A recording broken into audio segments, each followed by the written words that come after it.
Boa noite a todos. Aqui é mais uma aula do professor Vinícius Lemos. Vamos falar sobre ação rescisória. Ação esta que tem competência originária dos tribunais e por isso está na matéria dos processos nos tribunais. Vamos falar um apanhado geral sobre a ação rescisória e vamos aqui começar. Primeiramente, a base legal. A ação rescisória se encontra disposta no artigo 485 do Código de Processo Civil. É ele que possibilita e delimita o que seria uma ação rescisória. O conceito em si diz que a ação rescisória é uma ação constitutiva negativa que visa, nas hipóteses do artigo 485, anular uma sentença de mérito transitada em julgado para eventualmente possibilitar um novo julgamento. Então nós temos esse conceito-chave que é básico para o entendimento da ação rescisória. De uma forma geral, quer dizer que a ação rescisória visa anular a coisa julgada material. Sempre terá aqui uma sentença de mérito quando houver um vício e esse vício seja algo que maior do que a coisa julgada. Então, podemos dizer que a natureza jurídica da ação rescisória tem aqui como base a rescisão. Você busca anular uma decisão que já transitou em julgado, mas que tem um vício interno dela que traz uma insegurança jurídica. Então, natureza anulatória, a natureza desconstitutiva ou constitutiva negativa. Depois passamos para os pressupostos da ação rescisória. Para você entrar com a ação rescisória, deve ter a conjunção desses quatro pressupostos: sentença de mérito, trânsito em julgado, o prazo decadencial de 2 anos e os vícios contidos no artigo 485. Então são esses quatro os pressupostos. Você precisa de uma sentença de mérito, porque uma sentença terminativa não teria um motivo para você rescindir, sendo que você pode entrar novamente.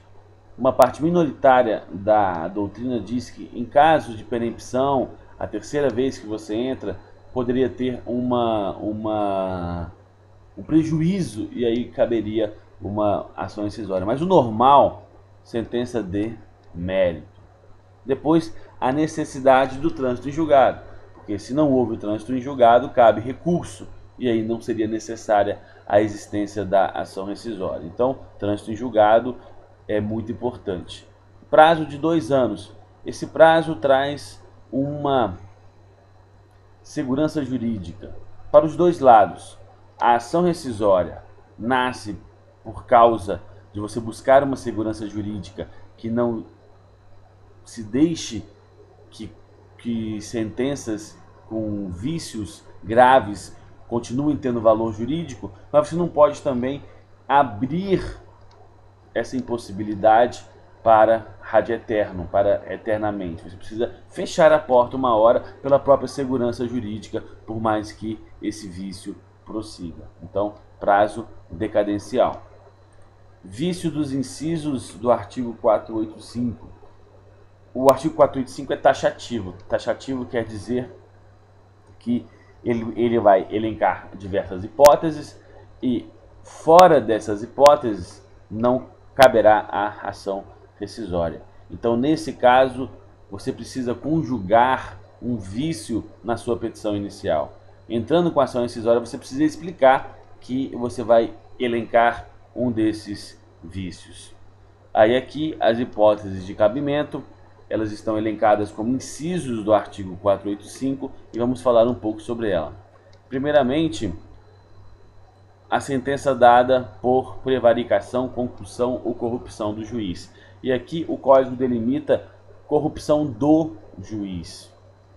Somente do juiz, desembargador, ministro, mas do juiz em si, aquele que julga, e não o seu aparato legal. Se um assessor, se um escrivão, não terá a mesma possibilidade em relação aqui à ação rescisória. Ele leva em consideração que somente o juiz decide e somente ele que vai ter uma influência real aqui. Depois, proferida por juiz impedido ou absolutamente incompetente. Aqui, proferida por um juiz impedido, impedimento é um requisito formal, ou é impedido ou não é impedido. O juiz impedido é aquele que tem alguma ligação objetiva com a causa, com o advogado, com a parte, ou ele já julgou em primeiro grau. A participação de um juiz impedido causa essa nulidade que é passível de ação rescisória. Ou então um juízo absolutamente incompetente. Essa incompetência aqui vai ser muito mais na esfera material. Ele não poderia julgar essa ação e mesmo assim julga. Não se percebe, ninguém alega e transita em julgado.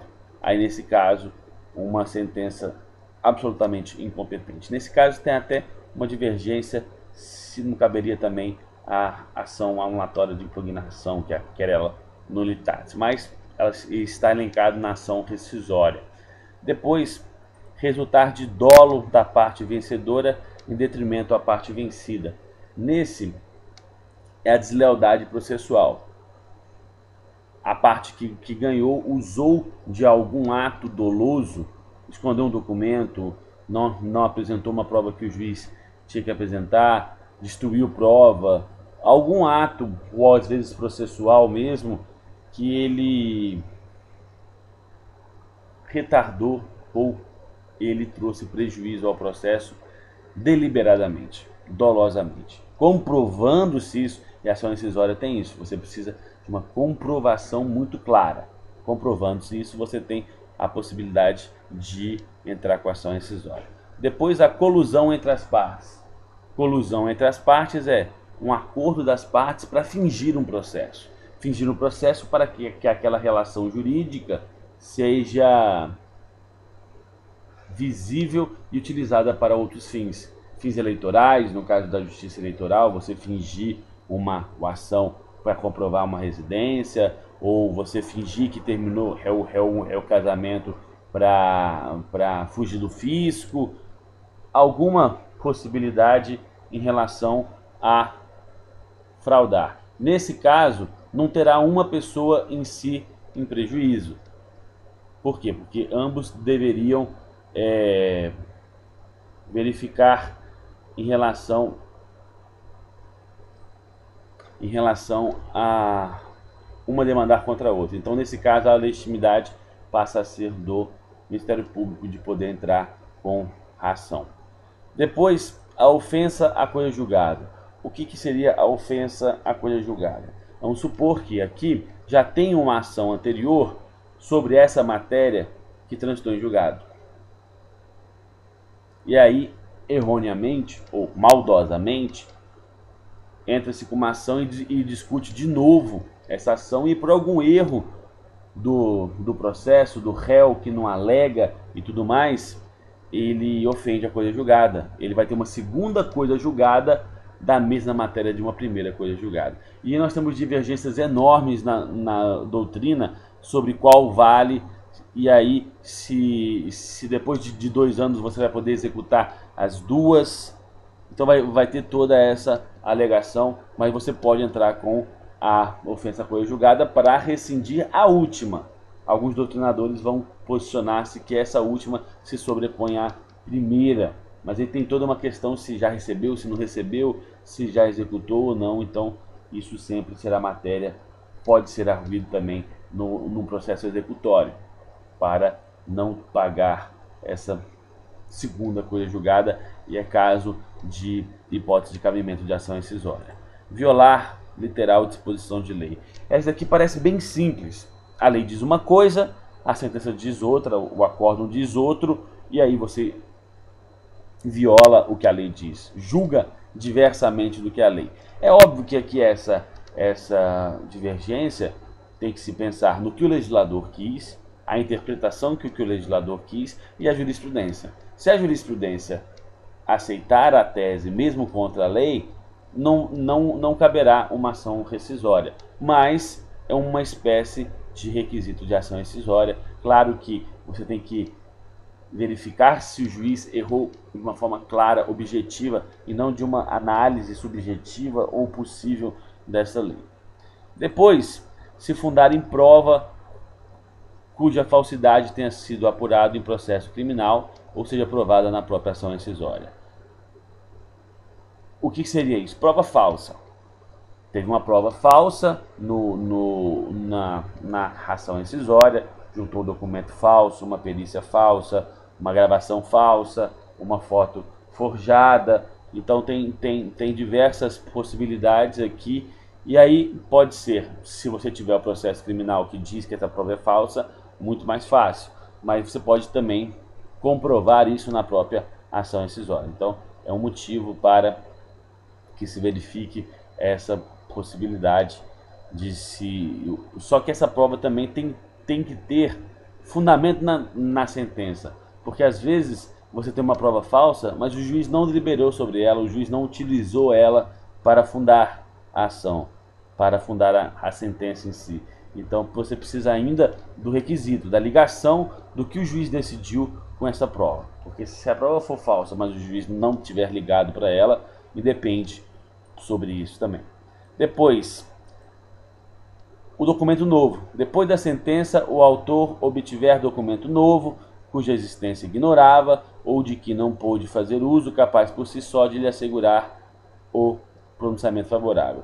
Esse daqui, então, obtiver documento novo. Ele não sabia do documento. Obtém um documento, um processo administrativo que ele não sabia da existência, um documento da Comissão da Verdade que ele não sabia que existia, e aí está no prazo da ação rescisória e ele entra. Então precisa aqui desse documento novo. E ainda, esse documento tem que, por si só, assegurar o pronunciamento favorável. Não adianta somente ter um documento novo. Tem que ser um documento novo que traga uma possibilidade de rescisão. Não é um documento que fica à mercê e aberto para qualquer interpretação. Precisa ser algo que fundamente a sentença. Depois, aqui, quando houver fundamento para invalidar a confissão, desistência ou transação em que se baseou a sentença. Então, nesse caso aqui, você vai buscar uma invalidação de um ato unilateral. Confissão, desistência e transação são atos da parte. Qualquer uma das partes pode confessar, desistir ou transacionar. E aí, você precisa de que esse ato seja um ato de vontade, um ato sem vícios. Se você verificar uma ameaça, algo que viciou aquele ato e o ato passou a não ser a expressão da vontade da pessoa por uma coação, você pode entrar com ação rescisória. Óbvio que vai ter que ter provas sobre isso, provas sobre a ameaça e que a ameaça está vinculada ao processo. Então tem toda essa verificação. É óbvio aqui que a desistência não será uma desistência do processo de primeiro grau. Será muito mais uma desistência do próprio direito ou uma desistência do recurso em si, formando uma coisa julgada material, porque a desistência em primeiro grau forma coisa julgada formal somente. Então teria essa possibilidade. E aí, a última hipótese aqui, fundada em erro de fato, resultante de atos ou de documentos da causa. O que é um erro de fato? Tem duas possibilidades e o próprio artigo já fala sobre essa possibilidade. Erro de fato é erro de interpretação do juiz. Quando o juiz verifica que um fato aconteceu de uma maneira, ou que ele não verifica, mas o não aconteceu e ele coloca como verdade. Então, um ato inexistente como um ato existente. Ou ao inverso, o juiz diz que um ato aconteceu quando não aconteceu, ou quando ele diz que não aconteceu, mas o ato aconteceu, e tem documentos no processo que levem a essa interpretação normal da causa e o juiz ignora isso. Então precisa dessa fundamentação de erro de fato, que o juiz leve em consideração um fato que aconteceu de uma maneira e ele interpretou como outra. Isso é um erro de fato, porque o fato interpretar de uma maneira equivocada leva ao direito interpretar de uma maneira equivocada também. Então é um vício, e um vício muito complexo. Então por isso que cabe a ação rescisória aqui. Aí nós temos aqui a competência. A competência é originária de um tribunal. O legislador pensa, por mais que não esteja expresso, vai entrar em tal tribunal, ele já está na matéria dos processos nos tribunais. E na Constituição da República vai dizer vários casos que, quando cabe para o STJ, quando cabe para o TRF e tudo mais. Então, tem essa possibilidade que é a competência originária de um tribunal. Você não entrará em primeiro grau. E depende é onde o acórdão que origina o réu vício. É o que seria isso? Se o acórdão chega no STF, qual vai ser o tribunal a julgar? Teoricamente ou principalmente o STF. Mas se ele verificar que o vício não foi ali, que o vício foi abaixo, ele pode determinar que a competência seja com abaixo também. Então, sempre onde, primeiramente, acabar o processo e depois originar o vício. E aí os outros teriam um efeito cascata em relação a isso. Então aqui depende do acórdão que origina o vício e aí a competência fica do tribunal. Nunca será de primeiro grau. Quando é uma sentença que transitou em julgado sem recurso, sem apelação, ela será do Tribunal de Justiça. O próprio Tribunal de Justiça julga os seus, o STJ tende a julgar os seus e o STF tende a julgar os seus também. E aí a petição inicial. Antes de falar de petição inicial, temos que falar de legitimidade. Quem pode entrar com a ação rescisória? Qual a pessoa que pode entrar? A pessoa que perdeu, que teve um prejuízo. Você não vai impor uma ação rescisória sendo que você ganhou. Então aqui tem a necessidade de um prejuízo. Inconformidade com o artigo 282. A gente pega aqui que a petição inicial ela tem que estar em conformidade com o artigo 282. Todos os requisitos do artigo 282 são possíveis e necessários na petição inicial. Além disso, tem que ter acumulação de pedidos de rescisão e novo julgamento quando necessário. O que é isso? Adianta eu somente anular? Terão diversas possibilidades que eu vou anular e preciso de um novo julgamento. Então, quando verificar a necessidade de um outro julgamento, porque a anulação cria uma lacuna legal e você precisa de um novo julgamento. E o próprio tribunal rescindendo vai julgar novamente. Então precisa desse pedido, sem esse pedido será mandada para emenda a inicial. E precisa ainda do depósito prévio de 5% do valor da condenação anterior, do valor da causa anterior. O que seria esse 5%? Uma ação rescisória não é recurso. Então você impõe que, já que se vai discutir algo que já foi discutido, quem demandar vai ter que depositar 5%. Como uma multa. É óbvio que essa multa fica vinculada ao processo e depende ainda do resultado do processo. Só irá para o réu, o demandado em si, se a ação rescisória for inadmissível, nem passar pelo despacho inicial ou for julgada improcedente por unanimidade. Os dois devem ser por unanimidade. Se ele for inadmissível por 2-1 ou julgada improcedente por 2-1, também não fica com o réu, volta para o autor e tudo mais. É uma forma de dizer assim, não queremos ações rescisórias como mera discussão de fato, uma utilização errônea como recurso. Aí coloca essa multa, essa visualização. O procedimento em si da ação rescisória vai ser um procedimento ordinário, só que vai ter a diferença de ser no tribunal. Não tem muita diferença de um processo normal. E aí, recursos cabíveis. Quais recursos cabem em uma ação rescisória? A ação rescisória, ela já começa no tribunal, então ela não terá o duplo grau. Aqui, a ausência de duplo grau. Não terá o recurso de apelação. Depois nós temos os embargos de declaração. Embargo de declaração, como nós vemos, ele cabe contra qualquer decisão e ele tem um intuito muito mais de declarar, de pedir uma revisão para explicar, do que uma revisão para modificar. Depois nós temos os embargos infringentes, que cabe dentro do próprio tribunal que houve o julgamento da ação rescisória.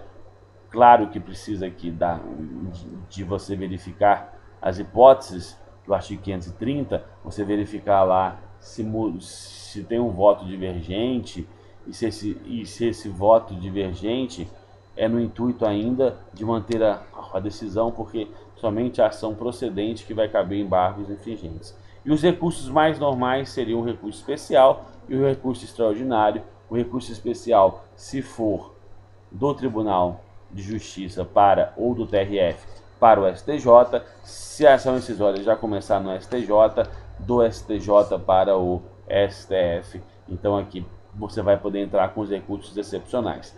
Lembrando que esses terão cabimentos mais complexos, como a gente já viu na aula de juízo de admissibilidade excepcional, que é bem mais complexo a interposição desses recursos, e aí você vai ter que achar uma das hipóteses do artigo 102, inciso 3 da Constituição, bem como uma das hipóteses do artigo 105, inciso 3 da Constituição, que são os que falam sobre recurso extraordinário e recurso especial e todas as suas admissibilidades, pré-questionamento, a repercussão geral no caso do recurso extraordinário e assim por diante. Então, cabe recurso da ação incisória, só não caberá recurso de um recurso de duplo grau, nós estamos acostumados na apelação.